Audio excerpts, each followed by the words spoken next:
Today I'm going to be talking about 8-Bit Christmas. It just dropped on HBO Max on streaming, and I was able to check it out. I actually kind of forgot that this movie was coming out. I remember seeing the trailer about 2 or 3 weeks ago and instantly kind of being intrigued by it because it reminded me so much of A Christmas Story. So before I give you my full thoughts on the movie, if this is your first time here, hit that subscribe button down below, and if this is not your first time here, well then welcome back.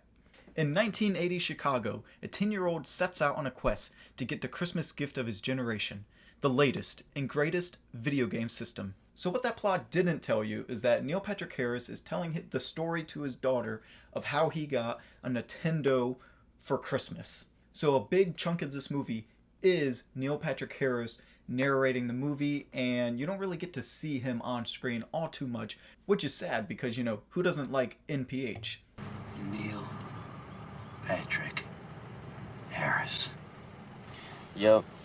So I said it earlier, but what really drew me to this movie is one, it just looked fun, and two, it really drew a lot of inspiration, it looked like, from A Christmas Story, which is my favorite Christmas movie of all time. We have a young boy in A Christmas Story really, truly wanting so badly a Red Ryder BB gun, doing anything he can to acquire one, to ask for Santa, to ask from his teacher, to ask from his parents, to do anything he can to get this BB gun. And in this movie, they swap out the BB gun with a Nintendo. And just like Ralphie did in A Christmas Story, he's going to his parents. He's trying to win it from an award. He even tries to buy it himself. It's the latest and greatest Christmas gift, and he's doing anything he can to acquire it. And even though this theme is centered around games and toys and getting stuff as gifts for Christmas, at the end of the movie, it really isn't about that. And they make sure to tell you that, hey, you know what?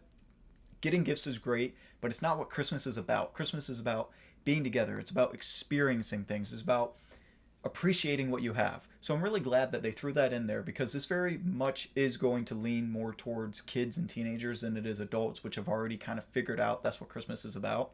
But that's not to say that this movie doesn't have some sort of identity issue with it.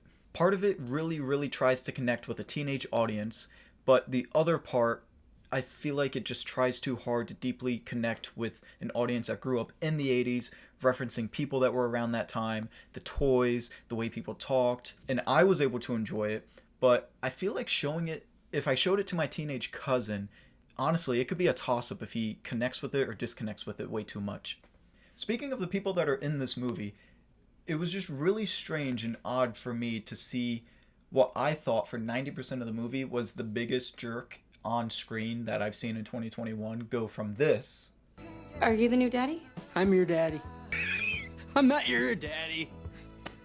But I'm your baby's daddy. I'm not. To now me saying to myself, wow, the guy from Daddy Daycare is being a total jerk in this movie.